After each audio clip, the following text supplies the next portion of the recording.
Vai assim, eu ia até cantar um hino, mas para não te deixar sem graça, eu não vou cantar, viu? Maravilhoso, irmão, Deus abençoe, viu? Vamos abrir as nossas Bíblias. No Evangelho do Senhor Jesus, segundo escreveu Lucas. Lucas, capítulo de número 22. Glória a Deus.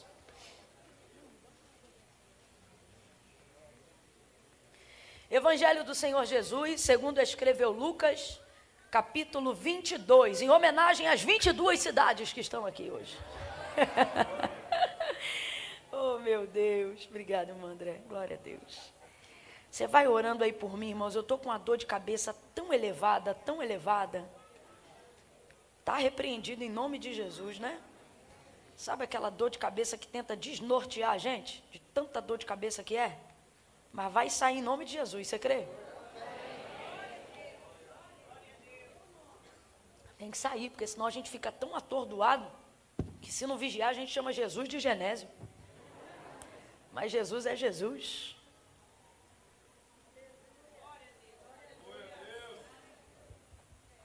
Pode beber água aqui? Pode? Pode ou não pode?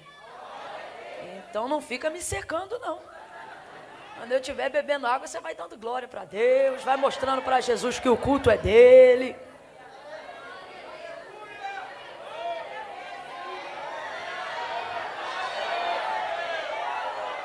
Eita, glória! É isso.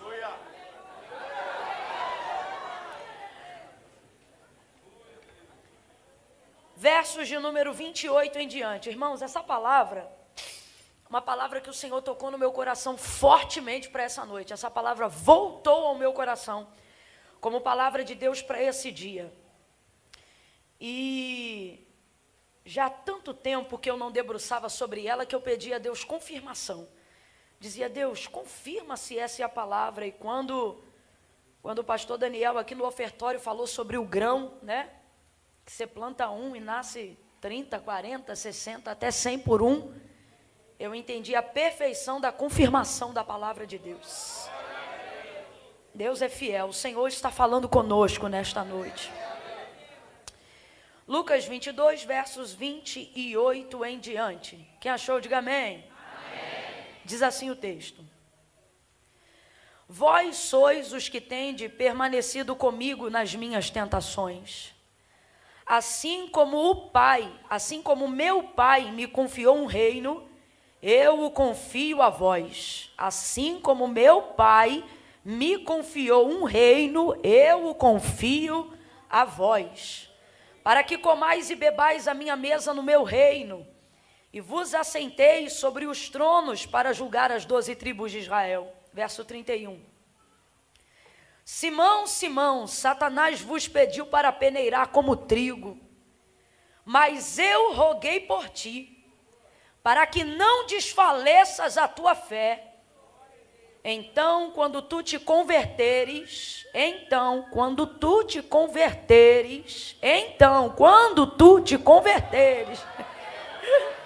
fortalece os teus irmãos. E respondeu-lhe Pedro, Senhor, estou pronto. Pedro disse o quê, gente? Estou? Pronto. Estou? Pronto. O Senhor tinha acabado de dizer, quando você se converter. E ele respondeu dizendo, Senhor, eu estou? Pronto. Só Deus, né? Eu estou pronto para ir contigo para a prisão e até a morte. E tornou Jesus a dizer, digo-te, Pedro, que não cantará hoje o galo antes que 3 vezes tu negues que me conhece. Somente até aqui, você diga amém por essa palavra. Amém. Ainda antes de tomar assento, de pé como nós estamos. No 3, você vai olhar para quem está ao seu lado e vai liberar uma palavra de ordem profética sobre a vida dessa pessoa, tá? No 3, você vai virar para ela e vai dizer para ela desse jeito, você vai convencê-la. Você vai dizer assim, você é trigo. Calma que eu não contei até 3 ainda. No 3. Também já vi que você é ansioso. No 3, você vai olhar e vai dizer, você é trigo. Ouviu? Trigo. Você vai dizer isso para ele, ouviu? Trigo. É um, é dois, é três. Diga aí. Você é trigo. Ouviu? Trigo. Você é trigo. Amém? Senta dando glória a Deus aí. Ô glória, vou te dar mais uma chance. Senta dando glória a Deus. Ô glória, aleluia. Glória a Jesus, glória a Jesus. Glória a Deus. Deixa eu ler para você, sentado aí como você está. Mateus capítulo 13, versículo 24 em diante. Olha o que diz o texto. Jesus propôs-lhe outra parábola, dizendo: o reino dos céus é semelhante ao homem que semeia a boa semente no seu campo. Mas enquanto os homens dormiam, veio o seu inimigo e semeou o joio no meio do trigo, e retirou-se. Quando a erva cresceu e frutificou, apareceu também o joio. Então, indo ter com ele os servos do pai de família, lhe disseram: Senhor, tu não semeaste a boa semente no teu campo? Como então agora está cheio de joio? E respondeu-lhe ele: um inimigo foi quem fez isso. E disseram-lhe os servos: queres que vamos lá e arranquemo-lo? Porém ele disse: não. Porém ele disse o que, gente? Não. Ele disse o que, gente? Não. Os servos foram lá, viram que o campo estava cheio de joio, perguntou: Senhor, o que houve aqui? O Senhor não plantou só a boa semente? O Senhor quer que nós vamos lá e arranquemos agora o joio? E aí o Senhor respondeu o que, gente? Não. Eu quero que você grave muito bem isso. O Senhor, o dono do campo, respondeu o quê? Não, não arranque, não arranque. Não é para arrancar. Não arranque, não arranque. O inimigo fez isso, não arranque. Porque senão, para que ao colher o joio, vocês não arranquem também com ele o trigo. Deixai crescer ambos juntos até o dia da ceifa. E então direi aos ceifeiros: colhei primeiro o joio, atai-o em molhos para o queimar, e então colhei o trigo e recolhei-o no meu celeiro. Então veja, é o próprio Jesus que está propondo uma parábola para que os seus servos identifiquem de que forma é comparada a vida do homem no reino dos céus. Eu digo isso porque o tema é felizes, né? Continua.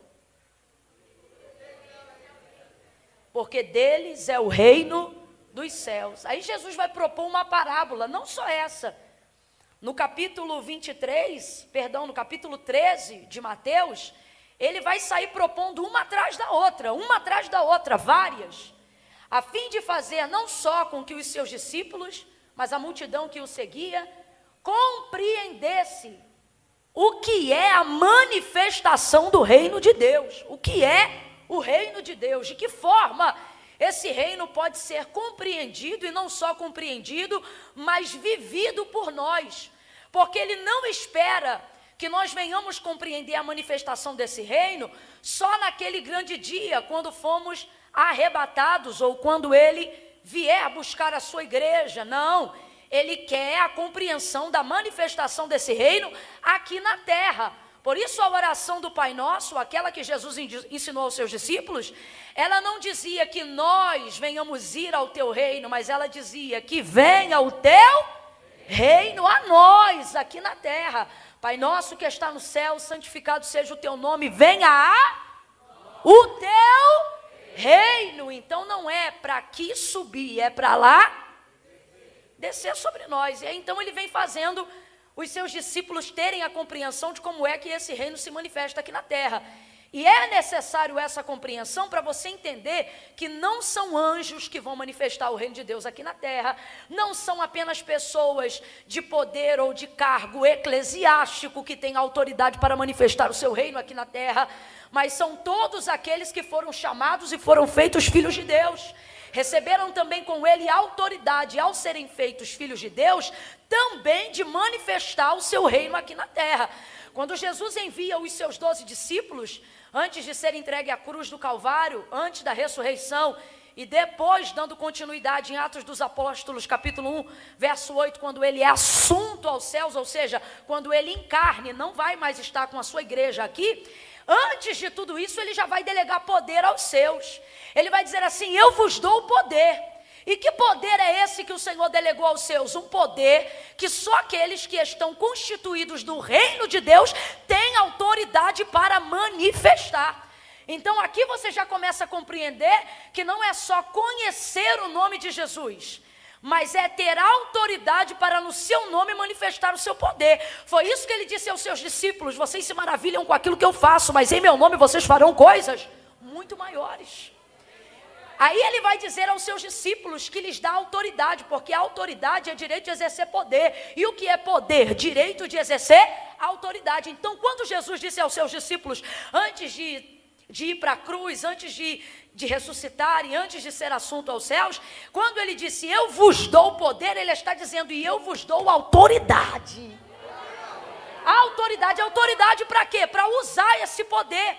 Autoridade para manifestar esse poder. Então, quando a gente diz felizes é quem tem direito de usar autoridade. Felizes, o que o salmista disse? Ele disse assim, como são felizes os que temem o teu nome. Aleluia. O que ele está dizendo? Ele está dizendo como é bom você caminhar em segurança, como é bom você ser representante de um reino sempre eterno. Quando você está em algum outro país, quando você está fora da sua cidadania e você acha a sua embaixada, isso te dá um alívio tão grande, irmão. Você sabe que você está seguro. Quando eu tenho a oportunidade, o Senhor me leva para uma outra nação.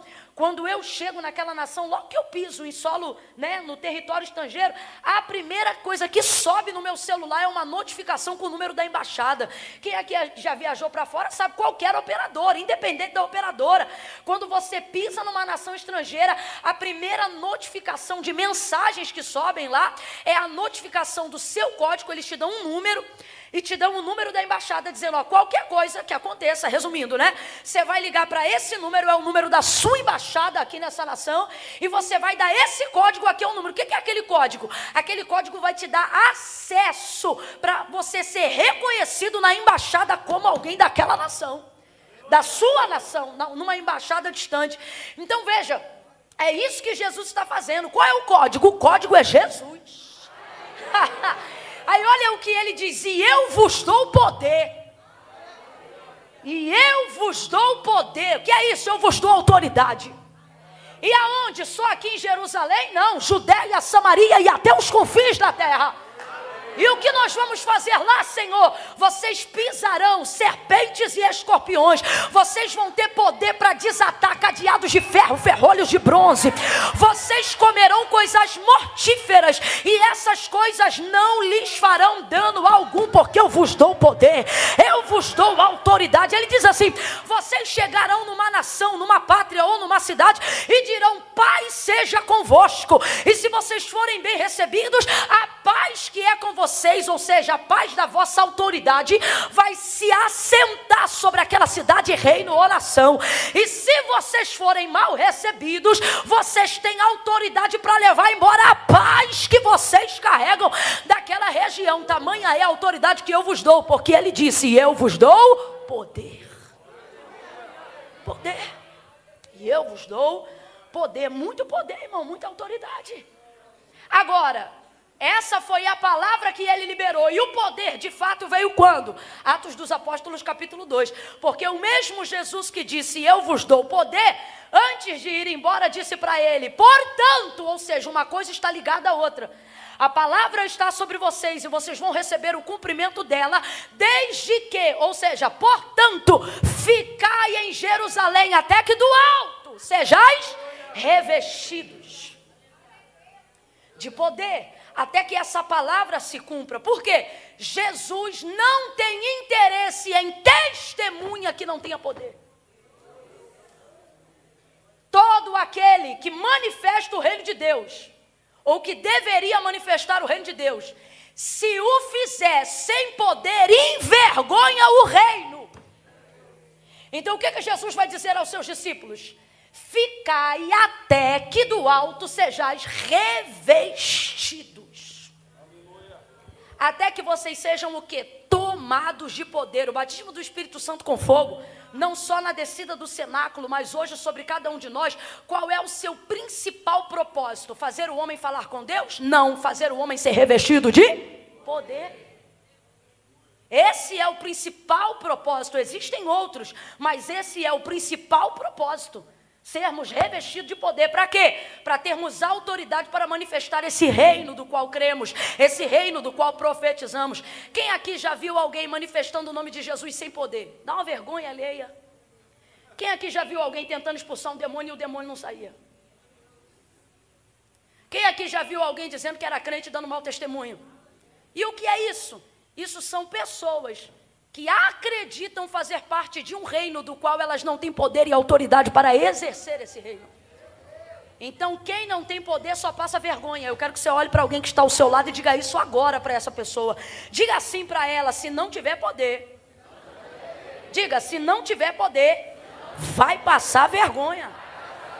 E se está passando vergonha, meu irmão, não vai manifestar o reino de Deus, porque o reino de Deus não é um reino de vergonha, é um reino de poder, é um reino de autoridade, é um reino de honra, é um reino de integridade. É por isso que nós devemos buscar o poder de Deus. Crente não pode viver sem poder. Crente não pode viver sem o direito do exercício da autoridade que já lhe foi concedido como herdeiro de Deus. Você tem que ser poderoso, meu filho.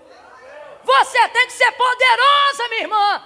E você tem que parar com esse conceito de achar que ter poder e que fazer uso da manifestação desse poder é incoerente à humildade, é incoerente ao reino de Deus. Você não me irrita, não. Incoerente ao reino de Deus é não ter poder para manifestar o seu reino. Incoerente ao reino de Deus é falar sobre coisas das quais eu não tenho autoridade para exercer. Incoerente no reino de Deus é andar com a Bíblia e não saber a palavra. Incoerente no reino de Deus é conhecer hinos e não cantar com autoridade. Incoerente no reino de Deus é ser batizado no Espírito Santo com fogo, ter a evidência do falar em línguas e não falar em línguas nunca. Isso é que é incoerência.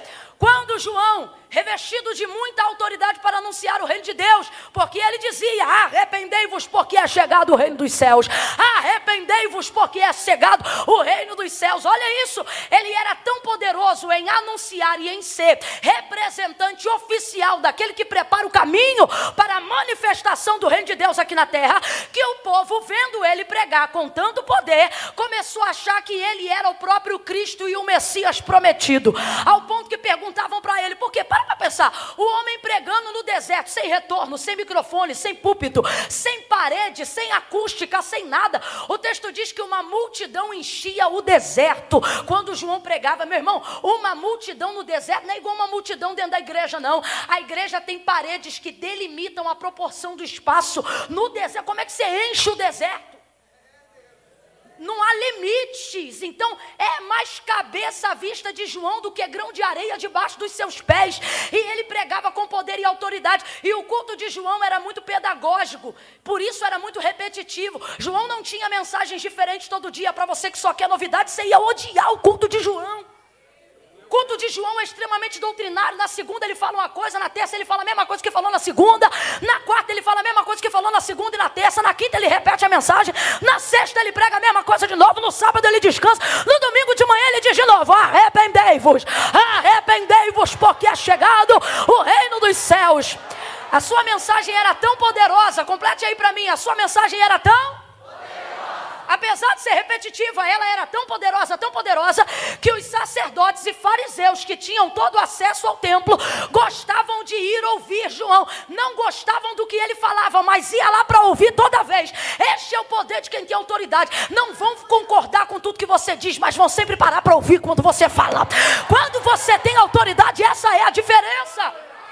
Eles iam iam lá para ouvir João ministrar. Aí eles pensavam que no culto de João não tinha revelação, né? Culto é só um termo que eu estou usando para a gente entender aqui.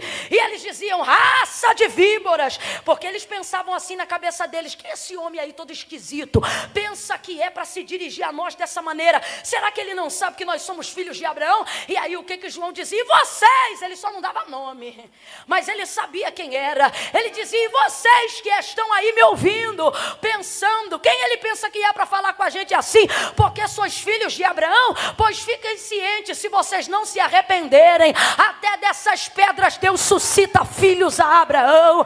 Arrependei-vos, porque é chegado o reino dos céus. Produzi, pois, para si. Olha o que ele dizia, produzi, pois, para si. Ele dizia, meu discurso não é duro por causa de mim, não. Meu discurso é duro porque o coração de vocês é duro. Produzam para vocês, ou seja, não é para escape da minha vida, não. O que ele está dizendo? Eu sou livre, eu sou salvo, eu estou no exercício do meu ministério. São vocês que estão endurecidos. Então ele dizia, produzi, pois, para si frutos dignos de arrependimento. Rapaz, o cabra era tão marreta, tão poderoso, tão fogo, tão glória, que começaram a dizer, é ele o Cristo. Só pode ser ele. Quem é que enche o deserto com uma palavra tão dura, tão revestida de poder e autoridade, se não for o Messias? Aí não aguentaram, começaram entre eles, chegaram no ouvido de João. João, fala a verdade para a gente, tu és o Cristo? Aí o texto diz assim, e falou a verdade e não mentiu, dizendo, não o sou. Mas olha o que eu acho lindo em João. Ele não é quem eles pensam que ele é, mas ele sabe direitinho quem ele é. E por que eu estou dizendo isso? Porque ele não demonstra falsa humildade quando dizem o porquê que estão achando que ele é o Cristo. Por que estão achando que ele é o Cristo? Eles dizem assim, porque tu és poderoso. Então, sem medo de errar, diga aí, João Batista era o quê? Poderoso. Fica com medo não, João Batista era o quê? Poderoso. Era poderoso. Aí disseram assim, só pode ser o Cristo. Vocês acham que eu sou o Cristo por quê? Estou resumindo a história. Ora, porque tu és poderoso. Olha como ele responde, mas o que vem após mim, que é nascido antes de mim, porque é primeiro do que eu, ele é mais. Não, eu glorifico ao Senhor que é mais, mas nessa hora aqui, eu não estou glorificando porque o Senhor é mais, Ele o é, sempre será eternamente. Eu estou glorificando aqui pela consciência de João, em dizer assim, sim, eu sou poderoso. E isso não muda um fato, o quê? Que Ele é mais poderoso do que eu. Então olha o que Ele está dizendo, eu tenho consciência de que eu de verdade tenho poder. Porque Ele não diz, eu não sou poderoso, eu sou coitadinho. Ele não diz, não, eu sou um Zé, ninguém é ruim. Ele sabe que Ele é apenas uma voz, mas Ele sabe que é uma voz poderosa. Ele diz assim, aquele que vem após mim, que é nascido antes de mim, porque é maior do que eu, este é mais poderoso que eu. Se ele está usando um hiperlativo para dizer o quão poderoso é Jesus, ele não está usando um diminutivo para dizer o quão menos poderoso é ele. O que ele está dizendo é, vocês estão certos, eu sou poderoso sim, sou poderoso porque ele me deu autoridade para manifestar o seu reino, sou poderoso para que vocês pensem, de certa forma, que eu posso até ser ele, mas na verdade não sou. Isso tudo é para vocês verem que se vocês gostam de mim, imagina ele. Se vocês veem poder em mim, imagina o que vocês verão nele. Olha o que é que ele está dizendo nas entrelinhas, gente. O que ele está dizendo é o seguinte, olha o que ele diz. Aquele que vem após mim, que é nascido antes de mim, porque é maior do que eu, ele vos batizará com fogo. Olha o que ele está dizendo. Eu só vos batizo com água para arrependimento dos vossos pecados, mas ele vos batizará com fogo. O que ele está dizendo? Ele está dizendo, eu batizo vocês para arrependimento, ele batiza vocês para revestimento. Ele vai fazer algo que eu não posso fazer, porque ele é mais poderoso que eu. Agora, reconhecer o quão mais poderoso Jesus é, e sempre será, fez João Batista diminuir o poder que ele sabia que tinha? Fez, gente? Fez não. Poderoso como era, ele disse que eu diminua. Poderoso como era, ele dizia, e ele cresça. Poderoso como era, ele dizia, que ele apareça e eu suma.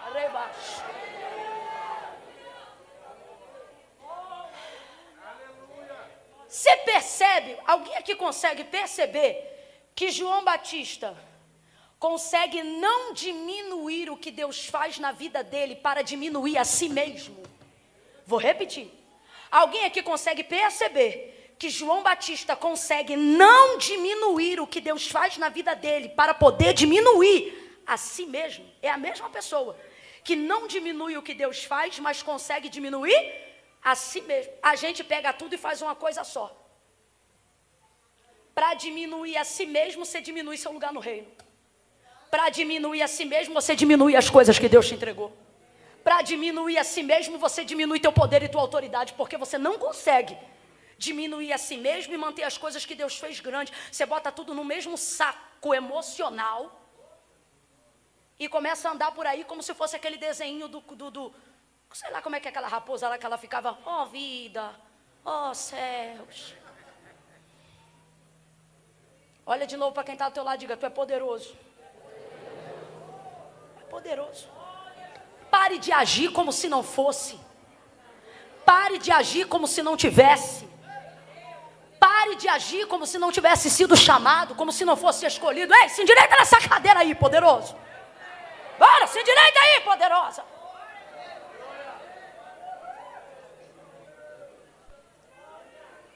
Jesus deu aos seus discípulos poder. E agora na celebração da última ceia, que foi aonde nós lemos aqui nessa noite, ele vai trazer uma lição extremamente, mais uma, esclarecida da manifestação do reino de Deus. E a pessoa que ele vai usar para esclarecer isso definitivamente é a vida de Pedro. Na celebração da última ceia, Jesus, o traidor, vai se autodenunciar, se retirando do meio dele Judas. Jesus vai cear com seus discípulos, sabendo que é a última ceia e que daqui a poucas horas ele será capturado para ser crucificado, nesse texto aqui de Lucas 22, onde nós lemos. É interessante porque Jesus é muito equilibrado. Ele sabe que vai ser preso e vai viver o maior momento de angústia e de dor da sua vida. Mas ainda assim, o texto diz que depois de cear, ele vai puxar um hino, ele vai cantar um hino. Rapaz, se um culto que a gente presta para ele, a gente já sente a sua presença, imagina um culto onde o homenageado também é o dirigente. Aí Jesus vai lá e canta um hino. Para pensar, imagina o que seria Jesus cantando um hino na ceia. Aí está lá cantando, rapaz, um momento único. Um momento que ele mesmo diz que só se repetirá mais uma vez naquele grande dia. Que glória! E os discípulos estão tendo a oportunidade de participar daquele momento. Dentro desse momento e dentro desse contexto, que coisa linda, um impacto da presença de Deus ali naquele lugar. Só que aí, esse momento acaba e Jesus, ele começa a dizer o que vai acontecer com ele. E começa a preparar eles para a sua retirada. Complete aí para mim, por favor. Começa a preparar eles para a sua retirada. Isso, só para a gente ir acompanhando junto, porque ele já sabe que daqui a pouco ele será entregue e os discípulos precisam dar continuidade àquilo que ele ensinou para que o reino de Deus continue se manifestando aqui. Quando ele começa a falar sobre a sua retirada, um quebra-pau começa a acontecer na hora da ceia, ou depois da ceia. E a gente fica se perguntando como é que numa ceia gloriosa, onde Jesus, o celebrado é também o dirigente, ele parte o pão, ele é o próprio pregador e ele é o ministro de louvor.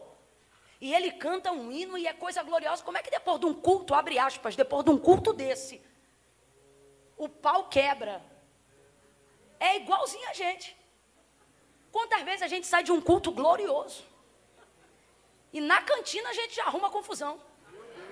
A gente fica se perguntando, meu Deus, eu acabei de... Rapaz, começou uma briga entre eles. Por que você sabe, Camila, que foi uma briga? Porque o texto diz que eles começaram a levantar a voz. E como dizia a vovó, quando um não quer, a dor não briga. Se mais de um está levantando a voz, é porque a briga está generalizada. Rapaz, acabaram de cear com o próprio Cristo e começaram a discutir. E sabe qual era a discussão? Visto que Jesus estava falando da sua retirada, começaram a discutir para saber quem seria o maior no meio deles. E começou a briga. Quem é que vai liderar depois que ele partir? Quem é que vai cuidar de todo mundo depois que ele for embora? Quem é que vai ser o dirigente? Quem é que vai ser o bambambam? Quem é que vai... Começaram a querer saber quem ia ser o maior. Olha que conversa pífia. Jesus ainda nem se ausentou do meio deles. Mas particularmente eu acho que é isso que Jesus gosta desse determinado tipo de crente. Não é gente que espera Jesus ausentar, é gente que já mostra quem é diante do próprio Jesus. Como quem diz, Jesus, a gente é tudo sequelado mesmo, problemático mesmo, eu sou sanguíneo, Pedro, o outro é colérico, o outro é fleumático, o João, o senhor sabe, é meio bipolar. Rapaz, eles começaram a brigar, Jesus teve que intervir. Jesus interviu na briga de todos. Complete aí, por favor. Jesus interviu na briga de todos. Porque ninguém briga sozinho, só que ele advertiu diretamente só um. Quem você acha que começou essa briga?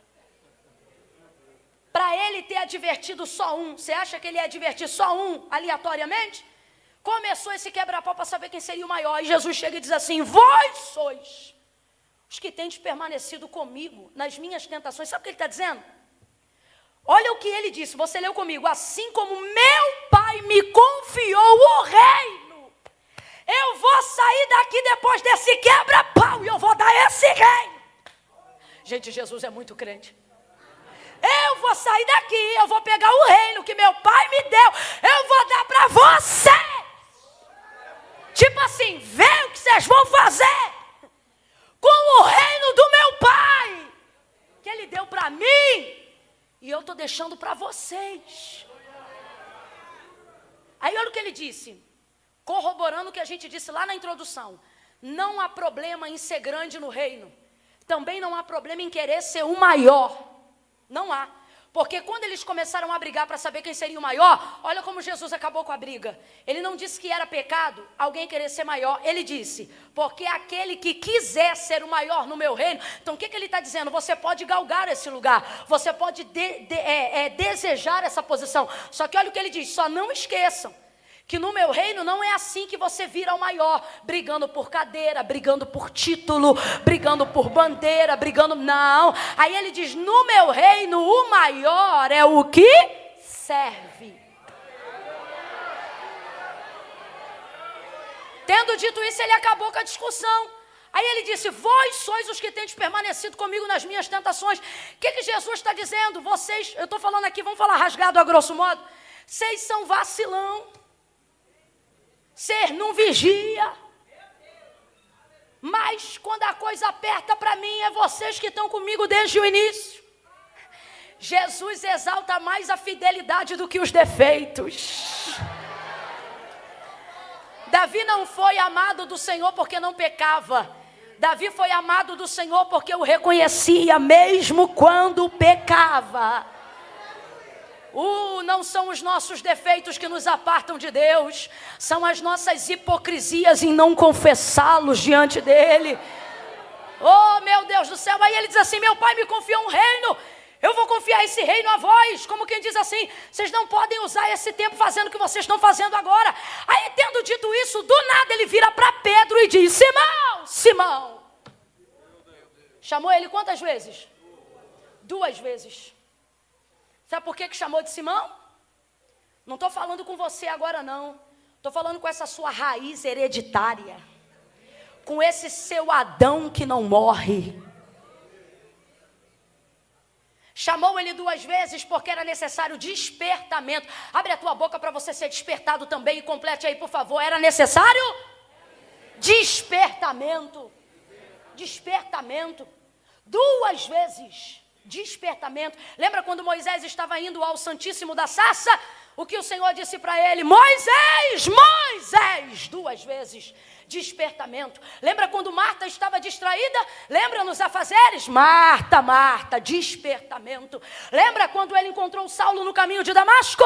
Ele não disse Saulo, ele disse Saulo, Saulo. Despertamento, como quem diz, pare de achar que você está fazendo a coisa certa, fazendo a coisa errada. Chamou ele 2 vezes e agora chamou na raiz de seu nome, Simão, Simão. Por quê? Porque todo mundo tem o nome que Deus deu e tem uma raiz. Jacó, antes de ser Israel, era Jacó. Sarai era Sarai antes de ser Sara. Abrão antes de ser Abraão. Jacó antes de ser Israel. E Pedro, quando o Senhor o advertia, Simão, sabe o que ele está dizendo? Não estou falando com um discípulo que anda comigo, não. Estou falando com um rebelde caído que mora dentro de você. Com esse que de tempo em tempo se manifesta contra a vontade de Deus na sua vida. Com aquele que Paulo disse ao escrever a carta aos Romanos, quando ele disse: miserável homem que sou, quem me livrará do corpo desta morte? Porque o querer bem está em mim, mas ocorre que todas as vezes que vou efetuá-lo, encontro outra lei, isto é, nos membros da minha carne, que opera contra o querer bem que está em mim, de modo que o bem que quero fazer não faço, mas o mal que eu não quero, esse faço. Miserável homem que sou, quem me livrará do corpo desta morte? Aí agora, no meio daquela discussão, Jesus vira para Pedro e diz: Simão, Simão, Satanás te pediu a tua vida, quer te cirandar. O que é isso? Peneirar como trigo. Mas eu roguei ao Pai por ti, para que não desfaleças a sua fé. Dá uma pausa nisso aqui, presta atenção. Lugar de trigo é na peneira, para você não esquecer nunca mais, complete aí. Lugar de trigo é onde? Lugar de trigo é onde? Então por que Satanás, ao querer peneirar Pedro, que é trigo, Deus interpela? Por que Jesus não deixa ele ir? Porque ele pode ser um vacilão, mas o texto é claro, não pediu para se andar como joio, porque o diabo sabe, você é trigo. É a boa semente que foi semeada, é a semente que representa a humanidade no reino dos céus. Agora, visto que é trigo, por que o Senhor interpelou e não deixou ele para a peneira, se o lugar do trigo é na peneira? Só que o lugar do trigo que é na peneira é o trigo maduro. Deixa eu te explicar como é que é o crescimento do trigo. O trigo, ele cresce dentro daquela gominha que a gente chama de espiga. Quem já viu um galinho de trigo aqui? Nem na ceia, você viu? Já viu? Na decoração? Vou perguntar de novo. Quem já viu um galinho de trigo? Pronto. Aquelas gominhas pequenininhas escondem a semente do trigo. Nós chamamos elas de espiga. Você pega uma semente, planta ela. Por isso que ele diz: nela cresce 30, 60 e até 100. Porque uma semente tem o poder de dar até 3 espigas, tendo cada uma 30 sementes. 3 carreirinhas daquela de 3. Você pode contar. Se ela for fraca, ela dá 30. Se ela for um pouquinho melhor, ela dá 60. Se ela for boa, ela nasce 3 ramos de espiga em um único galho de trigo. É por isso que o trigo só perde para a soja até hoje. Porque a soja pode ser geneticamente mexida para ser acelerado o seu crescimento. Mas o trigo, organicamente falando, é a maior semente exportada do mundo até hoje. Países têm a sua determinação do PIB, como o Brasil, por causa do trigo. Nós somos entre os 3 maiores exportadores de trigo do mundo. A cada 5 pratos de refeições servidos no mundo, 3 é brasileiro. Se eu fosse você, eu tinha dado glória a Deus por ser brasileiro.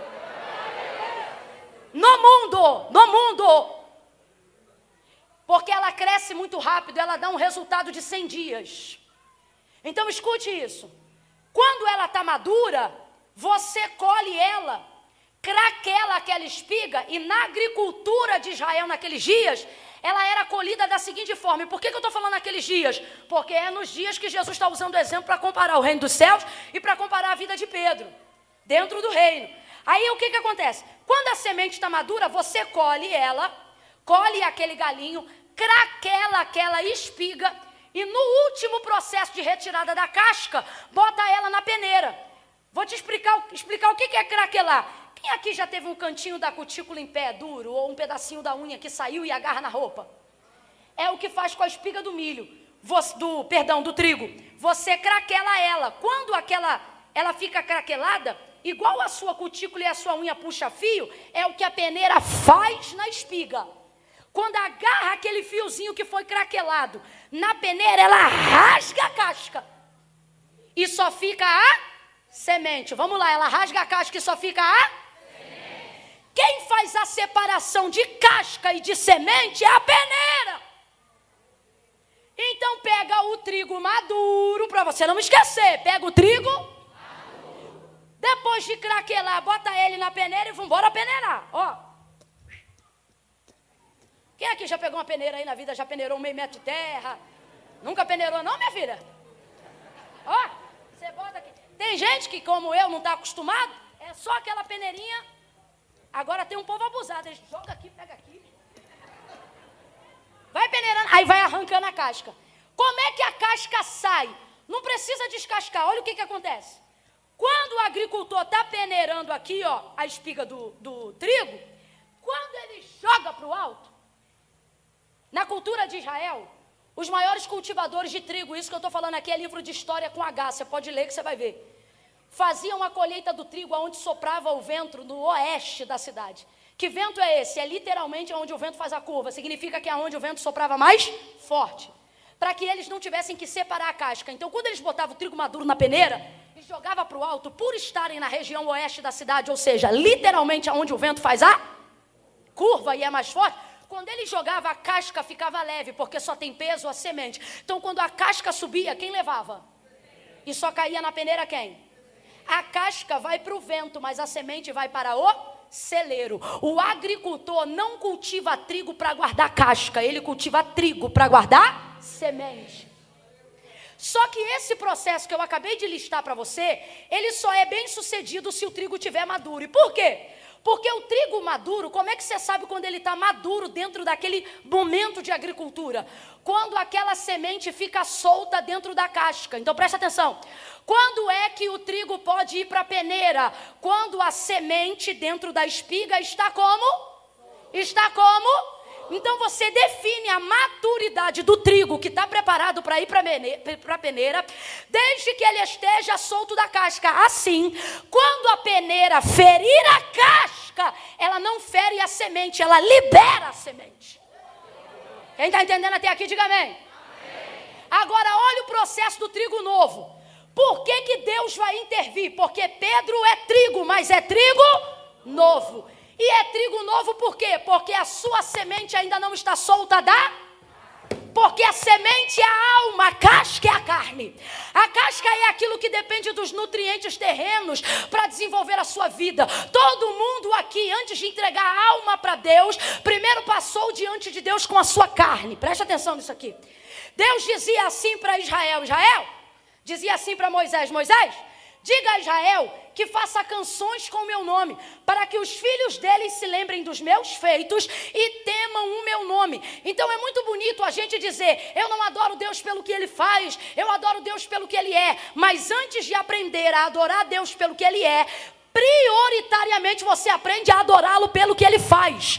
Quem não conseguiu primeiro conhecer o que Ele faz, jamais vai conseguir adorá-lo pelo que Ele é. Então, na prática, a poesia é bonita, mas na prática, a pedagogia é disciplinatória. Você só desenvolve intimidade com Deus depois de reconhecer quem Ele é. E como eu faço isso? Você só sabe quem Ele é se souber o que Ele faz. Você não respeita um Deus que não faz. Você não respeita um Deus que não tem. Você não respeita um Deus que não pode. Por que Israel tinha dificuldade de ter somente Deus como Senhor e se curvava a ídolos feitos por mãos de homens? Ele vai explicar para Jeremias na casa do oleiro, no capítulo 18, quando ele diz assim: ó Israel, como o barro se quebra ou se molda na mão do oleiro, assim sois vós na minha mão, ó casa de Israel. O que ele está dizendo? A revolta de Israel em me adorar é porque eu, diferente dos outros deuses, eles não têm poder de manipulação alguma sobre mim. Dentro da cultura brasileira, para você entender, tem um santo que é chamado de casamenteiro. Eu já vi a forma como esse santo é tratado diversas vezes dentro da nossa cultura, e estou falando da cultura brasileira. Por exemplo, eu já vi gente, isso também é errado, eu já vi gente dizer, abrindo geladeira de amigo meu, e o santo estava lá. Aí eu disse, menino, o que esse santo está fazendo aqui? Aí a pessoa dizia, não, porque eu dei prazo para ele, que se eu não namorasse ou casasse até tal dia, ele ia ficar de castigo. Quantas vezes eu cheguei na casa da minha avó por parte de pai, e no lugar onde tinha o altar da adoração dos deuses que ela constituía como Deus para a sua vida, eu via a santa de cabeça para baixo, e eu dizia, eu consertava. Aí eu passava no corredor e consertava. Passava no corredor, estava de cabeça para baixo, eu passava e consertava. Quando ela me viu consertando, ela disse, quem mandou você fazer isso? Eu falei, uai, tem que ficar de cabeça para baixo? Aí ela disse, tá assim porque eu dei um prazo, uma bênção até tal dia. Não me deu, tá de castigo. Ídolos constituídos por mãos de homens, a criatura exerce nível de domínio e poder sobre eles. Por que que Israel tinha dificuldade de adorar somente ao Senhor? Porque eles não constituíam poder algum sobre o Deus que eles adoravam. Mas o Deus que eles adoravam, adorando ou não, constituíam poder pleno sobre eles. Então era um jeito de Deus dizer, assim como não pode o barro dizer ao oleiro, por que me fazes assim? Assim sois vós na minha mão. O que Deus está dizendo, Jeremias? Diga para Israel que ela não me manda, sou eu que mando, que quebro, que envergo, que viro de cabeça para baixo e faço o que quero. Faço o que quero. Há uma dificuldade, por quê? Agora Deus vai intervir no plano do adversário de peneirar Pedro. Por quê? Porque Pedro é trigo, mas é novo. E o trigo novo ainda depende do que Deus faz para reconhecer quem Ele é. A alma dele não está pronta, a fé dele não está pronta. Ele ainda não está maduro, ele vai ficar, mas ele ainda não está. O investimento feito nele foi do próprio Jesus Cristo, assim como em cada um de nós. Então, na verdade, preste atenção, Jesus não está protegendo só Pedro, Jesus está protegendo o investimento que ele está fazendo na igreja. Jesus discipulou Pedro 3 anos e meio, mentorou Pedro 3 anos e meio, e agora o diabo quer peneirar, só que ele ainda é trigo novo. E o que é o trigo novo? O trigo novo ainda é trigo, só que ele ainda está apegado à casca, porque nós identificamos que o trigo só está maduro para ser peneirado depois que a semente está solta da... Só que o trigo novo depende da casca para continuar sugando os nutrientes da terra e continuar crescendo. Então, no trigo novo, a semente do trigo ela está colada na... São as pessoas que ainda dependem do que Deus faz para reconhecer quem Ele... São pessoas que ainda dependem de ver e viver coisas aqui na terra para identificarem coisas que Deus quer comunicar no céu. E não há pecado nenhum nisso, isso é processo, isso é tempo. E não há aqui quem diga que não passou por ele, ou que não vai passar. Então por que Jesus intervém? Porque senão todo o investimento de Pedro será destruído por ele ser provado antes do tempo. A peneira aqui é tipologia nesse contexto de provação. A prova, ela só prova a carne de quem Deus tem o interesse de melhorar o espírito. O que Paulo vai dizer sobre a prova, sobre o sofrimento? É a tribulação que produz paciência, perseverança, ok? Esperança. Quem está entendendo, diga amém. Amém. Aí vamos lá, quem vai ser Pedro, minha gente? O primeiro apóstolo da igreja. Um dirigente extremamente poderoso, um indicador de caminho. O primeiro sermão de Pedro chocou até os catedráticos da sinagoga. Olhavam para ele revestido de poder e diziam, não é esse o pescador, aquele analfabeto? Mas no primeiro sermão dele, 3.000 almas convictas, presta atenção, não é alma sofrida igual a nossa apenas, não é alma dentro de uma cultura que luta por um salário mínimo, não, é alma de gente que não tem religião, porque a cultura ou a religião, abre aspas, do judeu, é étnica. O que isso significa? Significa que em tese ele não se converte, porque ele adora o Deus correto, desde que o mundo é mundo e desde que Deus é Deus. Então, para você convencer um camarada desse, não basta ter letra, tem que ter poder, porque letra eles têm. E o texto diz que no primeiro sermão de Pedro, foram mais de 3.000 judeus reconhecendo que Jesus é o Filho de Deus. Então ele maduro vai dar muito prejuízo para o inferno. Então o que o inferno quer fazer? Quer matar ele enquanto ele é novo. É o próprio Satanás que vai pedir a Deus, como fez com Jó. Jó é o trigo mais solto da casca que alguém já viu na história. Olha o abusado do Satanás, pensando que Jó não estava pronto, dizendo, ele te serve porque tu abençoa ele de balde. Deixa-me tocar no que ele tem para o Senhor ver quem ele é. O que Satanás está dizendo? Ele só é quem ele é por causa do que ele tem. Ninguém diz para Deus quem você é, meu irmão. Ninguém diz para Deus quem você é. Olha aqui para mim, filha. Ninguém diz para Deus quem você é. Podem usar de todo tipo de chocarrice, de maldição. Ah, Santa Rona. Ah, não sei o quê. Ah, eu que te conheço. Deus trouxe algumas meninas aqui, rapazes, para dizer quem te conhece sou eu. Ninguém diz para mim quem é você. Eu sei quem é você. Olha o que Satanás está dizendo. Está dizendo que Jó depende do que ele tem para ele ser quem ele é. O que está dizendo? Ele é um trigo novo, ele é um espírito apegado ao corpo, ele é uma alma que depende da carne, ele é trigo novo, bota ele na peneira, posso peneirar? Só que Deus já sabe, Jó é trigo solto na casca, Jó é semente madura, Jó está pronto para o que deve é. Mas olha a colocação do diabo, deixa eu tocar no que ele tem para tu ver quem ele é. Aí o Senhor disse, então toca. Passou Jó na peneira.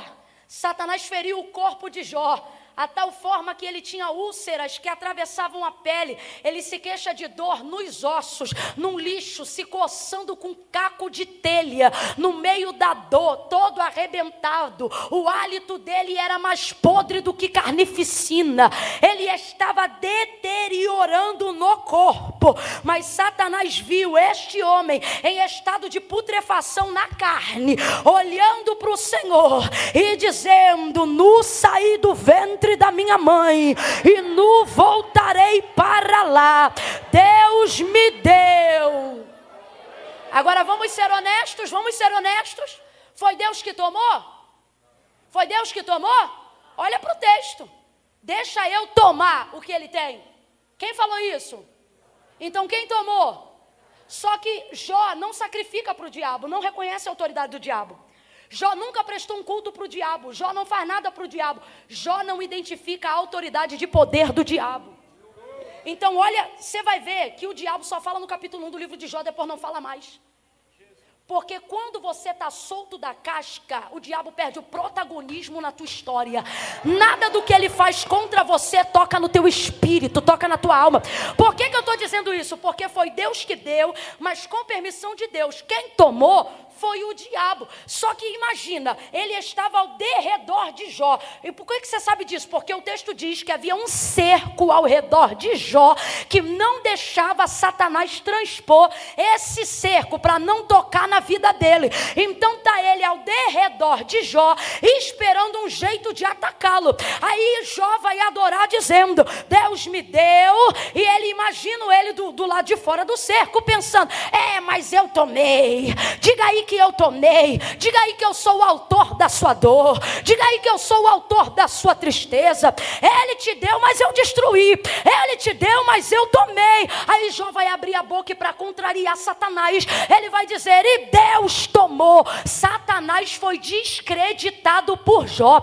Ele fez algo do qual Jó não deu crédito a ele. Camila, eu não entendi. Vai entender agora. Deus está dizendo, quando você reconhecer que tudo o que acontece na tua vida coopera para o bem da tua maturidade, coopera para o bem do teu crescimento, você vai tirar o poder de fala de Satanás. Toda a glória que ele vai querer ter na tua destruição, ele não vai ter. Como que eu faço isso, Camila? Tá com dinheiro, glória a Deus. Tá sem dinheiro? Glória a Deus. Está com saúde, aleluia. Está sem saúde, aleluia. Está feliz, Jesus é bom. Está triste, Jesus é bom. Deixa o diabo sem poder de fala na tua história. Deixa ele sem poder. Descredibilize ele. Pode olhar. Depois o papo é só entre Deus e Jó. Jó e Deus. E o diabo voltou sem graça para o inferno. Sem glória, sem honra, sem crédito até do que de fato tinha feito. Mas quem era Jó? Trigo maduro. E trigo maduro é solto da? Trigo maduro é solto da? Dá uma sacudidinha em quem está do teu lado aí. Me dá a mão aí, dá a mão para alguém aí. Dá uma sacudidinha em quem está do teu lado. E diga para essa pessoa, solta da casca, meu filho. Solta da casca, minha filha. Solta, que é isso? Amadurece, cresce. Você viu o que falaram de você? Falaram o quê? Falaram isso, isso e isso. Ó o trigo novo, ó o trigo novo. Eu vou lá e vou mostrar com quantos paus se faz uma canoa. Ó o trigo novo, ó o trigo novo. Eu vou lá e vou mostrar que eu sou crente, mas não sou otária. É o trigo novo. Agora o trigo maduro diz que eu mandei um beijo e estou orando por ele. Ó, o trigo maduro diz que eu estou em oração. Solta dessa casca, meu filho. Coloque aquilo que você tem de mais precioso em Deus numa área que a fofoca não pode tocar, numa área que a difamação não pode tocar. Pegue aquilo que você tem de mais precioso com Deus e guarde numa